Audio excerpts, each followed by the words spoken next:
Now it's time for Lefties Losing It. And we do love the crazy academics on this segment. And this next one is extra keen to star in Lefties Losing It. Meet University of California, Irvine Associate Professor Tiffany Willoughby-Heard, who was among at least 3 faculty members who got themselves arrested for a pro-Palestinian, anti-Israeli protest. She then went on this mad rant about taxpayer dollars being wasted.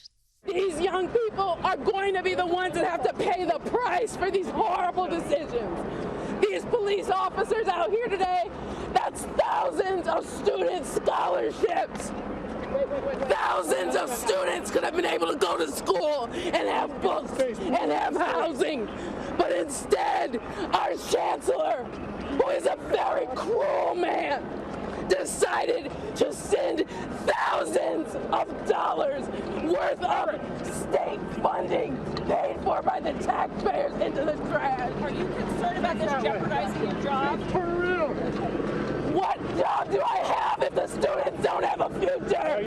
Yes, imagine having her determine your academic results. And if you're wondering what she specialises in, it's things like feminism and decolonisation theory.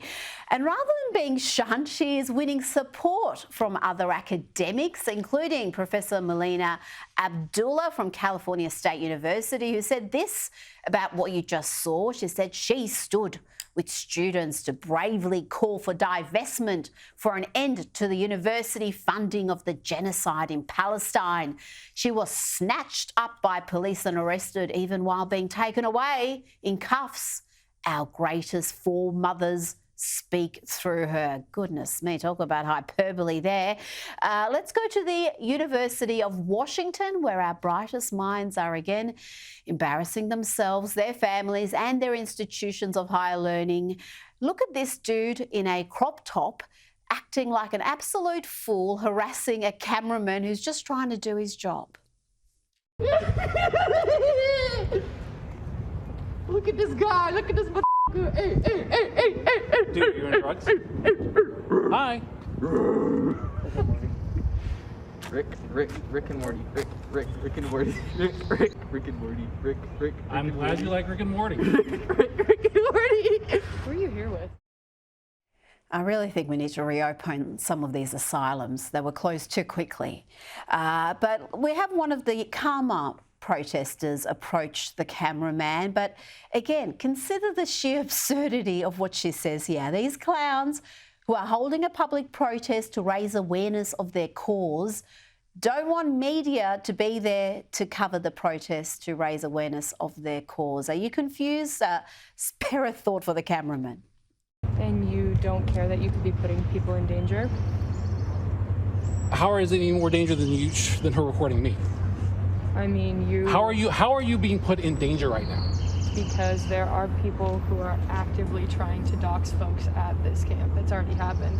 So you understand that you're going to a public event, a public protest, an ongoing public protest, that you want to get your message out, but then you don't want anyone to record that. You understand how kind of absurd that is?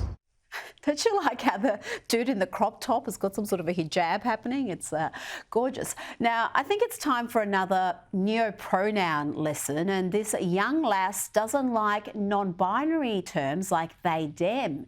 She says it makes her feel super dysphoric. They refer to me as it, its. They, them makes me super dysphoric. It, its is cool. Non-noun neopronouns are still my preferred. Especially the ones that keep the E sound, like E or Z or V. Okay, it's, I still say you go around calling people it, you're going to get punched in the face at some point. So I do not advise that.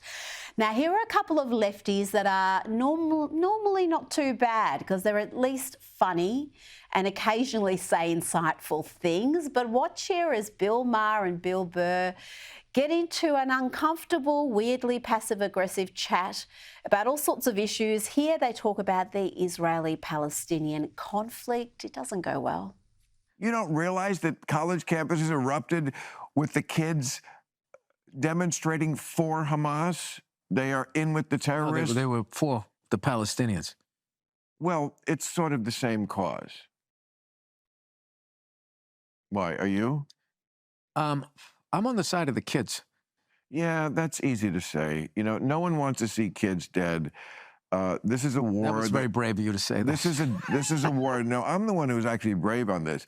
Pat yourself on the back. It's easy to say I'm for the kids. Who's not for the kids? Well, it comes down to real hard-nosed decisions. Like a country. Stop talking like you're a general. A country got attacked. Israel got attacked. I'm not saying that they didn't have a right to go back. I'm just sitting there going like, how do I look at what? We're the only country in the world that they get attacked, and then as soon as they counterattack, it's like, well, we got to stop this now. Don't attack them. There's a very simple solution to all this problem in the Middle East. Stop attacking Israel. Now to another great Aussie comic doing amazing work. Teddy here explores different parts of Australia. Let's have a look at what he made of the Melbourne suburb of Noble Park.